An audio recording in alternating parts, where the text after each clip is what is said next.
Hello there, it is finally time for me to talk about Star Wars again. The SAG-AFTRA strike has come to an end for the moment, so I'm finally able to talk about struck projects now, and that includes Ahsoka.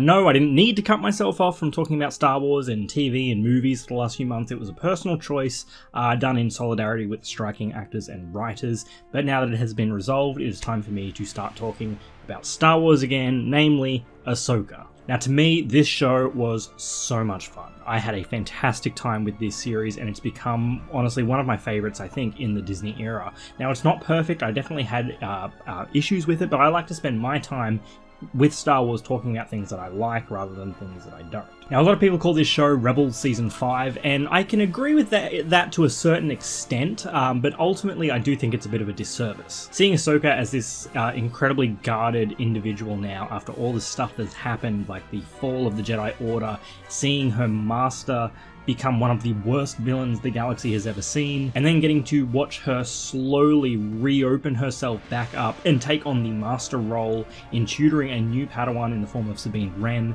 that was something I loved. I loved going on that journey with Ahsoka. Now, there is a turning point for her character in this show, and we all know what episode it is, because, my god, what a fantastic and fun episode. Episode 5, Shadow Warrior, was. Absolutely full of fan service, but in a way that actually served both story and character, in my opinion. Seeing Rosario Dawson's Ahsoka interact with Hayden Christensen's Anakin Skywalker in live action during the Clone Wars has got to be one of the best things I've ever seen. Like, the smile it brought to my face was ridiculous, and it just made me so happy. The day that episode came out, I watched it 3 times. Mwah. Loved it. Loved seeing Hayden come back to this franchise again and again and again. It made me so happy. Plus, seeing Rex, albeit helmeted the entire time, was a nice little cherry on top. Let's talk about Hera and Sabine in this show. I loved them, although it did take a little bit longer for me to warm up to Mary Elizabeth Winstead as Hera. Everyone else I really just accepted pretty much from the get-go. Hera I just had to warm up to just a little bit. I don't know if it was her appearance or maybe her voice or something, but something didn't click with me right away, but eventually, no, loved her as Hera.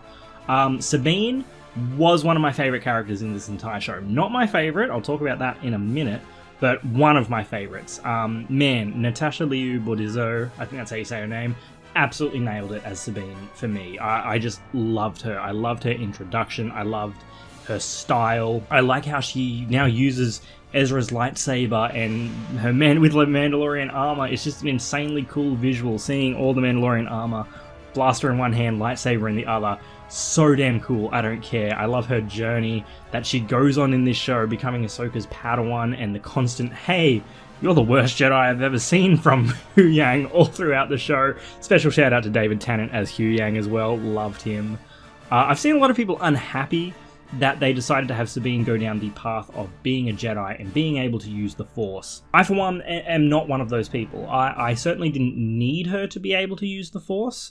In fact, I think it would have been kind of cool had she not been able to tap into it, and to see her go on not being able to use the Force, and to show that, like, to be a Jedi, you don't have to have the Force, you know? It's more about who you are as a person and what you choose to do, rather than being able to tap into the Force. I thought that could have been an interesting angle to take, but I don't mind at all that they went the other route, and that she can use the Force, because it just harkens back to what George Lucas and Lawrence Kasdan and Richard Marquand were talking about back in 1981, where George Lucas is saying, you know, anyone with practice and training can use the Force, you know, just like karate, I think he says. I can't remember the exact quote, but anyone with practice and training can use the Force. It is there for you to use if you can commit yourself to being able to do it. Obviously, having training from a Jedi Master helps a great deal, but I have no problem with Sabine Wren being able to use the Force. Iman Asfandi as Ezra Bridger as well.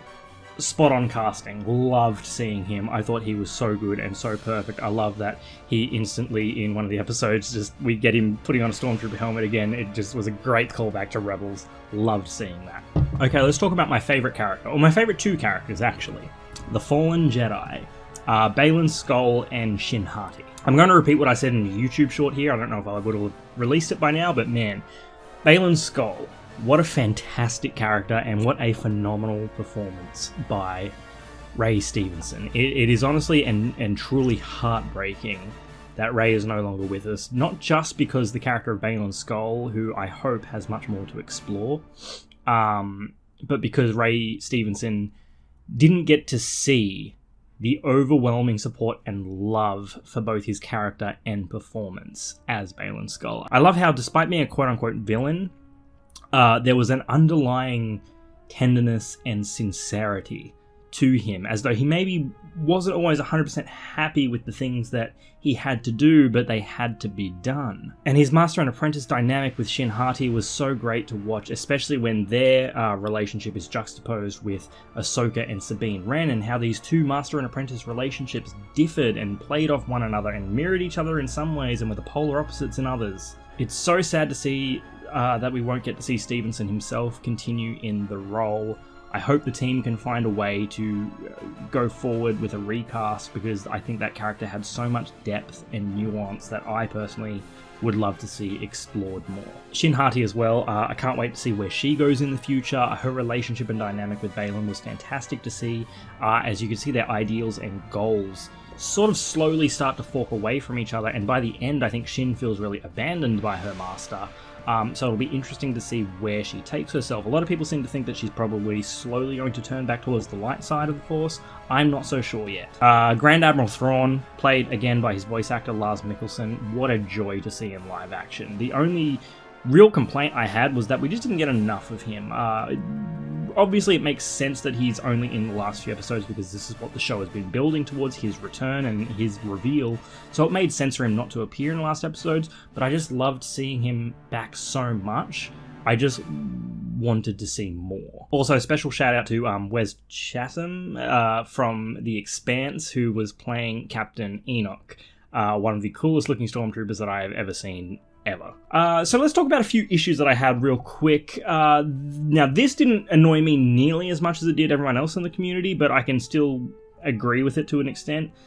Getting stabbed with a lightsaber. Yeah, I know it's a joke at this point, but I'm fine with it being survivable and all that, but it would be just so easy to just tweak the scene a little bit to make it a little bit better, and instead of having someone be like stabbed and run through with a lightsaber, you could just do like a glancing blow on the side. You still get the same result. Someone's been injured by a lightsaber, but it's a bit more believable to, I guess, to be, survived. Overall, though, I'm not going to lose any sleep over it. Don't really care that much. The character of Morgan Elsbeth, I felt was criminally underused. I was so excited to hear that she was back in the Ahsoka show after her appearance in The Mandalorian, because Deanna Lee Inasato is such a cool actor and stunt woman. She's so good at what she does, and I was like, oh man, we only get her for one episode of The Mandalorian, that sucks. And then they were like, oh, she's going to be in the Ahsoka show as well, and I was so excited because I thought she was going to get a heap more to do, and it just... she just really didn't have anything in this show. It was such a shame. It really felt like that very last episode they gave her something to do, where she gets that Night Sister magic poured into her, and she gets the Blade of Talzin, sick reference by the way, and she has this awesome fight scene with Ahsoka, and then she's just sadly killed off. I just felt like they could have done so much more with her. I was disappointed to see how little they utilized her, because I think she was such a great actress and could have been a great character. And I guess it's just the curse of these shorter 8-episode seasons that we get, because I felt that way not just about Morgan Elsbeth, but also a little bit about Thrawn, Captain Enoch, and even Baylan Skoll to an extent. Enoch has this most badass introduction. You've got all these stormtroopers chanting, and like he turns around and you see that unique helmet that we've never seen before, and it's like, whoa, who is this? Like, this looks sick.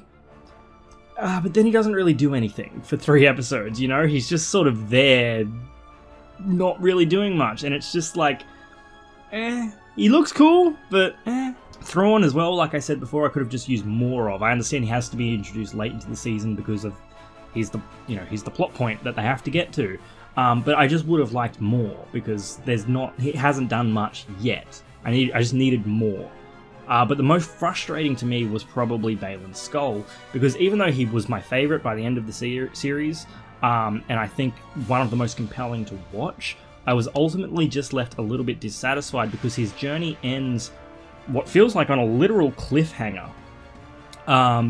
with so many cryptic hints and teasers in the previous episodes, leading up to it. And for the season to end with just another tease on top of it, where he's standing atop the statues of the Mortis gods, it just felt like, it was just another tease, and it was something I felt frustrated by the series' end. So that was something that I just thought could have been better. We needed, I think, just a little bit more of a payoff with some things that were built up throughout the season. Now, I'm sure I'm forgetting stuff, but overall, Ahsoka, to me, certainly met my expectations and made me so excited to talk about it amongst my friends every week. Seeing old and new characters meet, seeing a live-action Chopper, all these connections and Easter eggs to both other material, both canon and legend stuff. It was an incredibly fun couple of weeks to sit down and watch this show every night, and loved it. I'd also be doing the show a massive disservice if I didn't shout out Kevin Kiner and his absolutely killer musical score for this show. One of the best I think we've gotten in all of Star Wars. It is fantastic. I listen to it while doing work on the computer all the time. It is so damn good. Overall though, I loved Ahsoka, loved the show, hoping to get a second season of this before Dave Filoni's movie, because I feel like we've got a lot of stuff to cover before a movie that's going to tie, 3 or 4 shows all together. So I hope we have a second season of this first, but we'll see. But that's going to be it for me. For now, thank you for watching. If you made it this far, it's good to be back and talking about this stuff again, now that the strike is over. Follow me here or on TikTok for more Star Wars stuff. I'm really hoping to be actually able to post a lot more Star Wars stuff, both long and short form content now that I've got a bit more freedom. I want this place to be a place to talk about Star Wars for people that like Star Wars and not just hate watch it and bitch and complain about it for some reason. We don't do that here. I want to have fun with Star Wars, Anyways, thank you for watching. May the Force be with you always.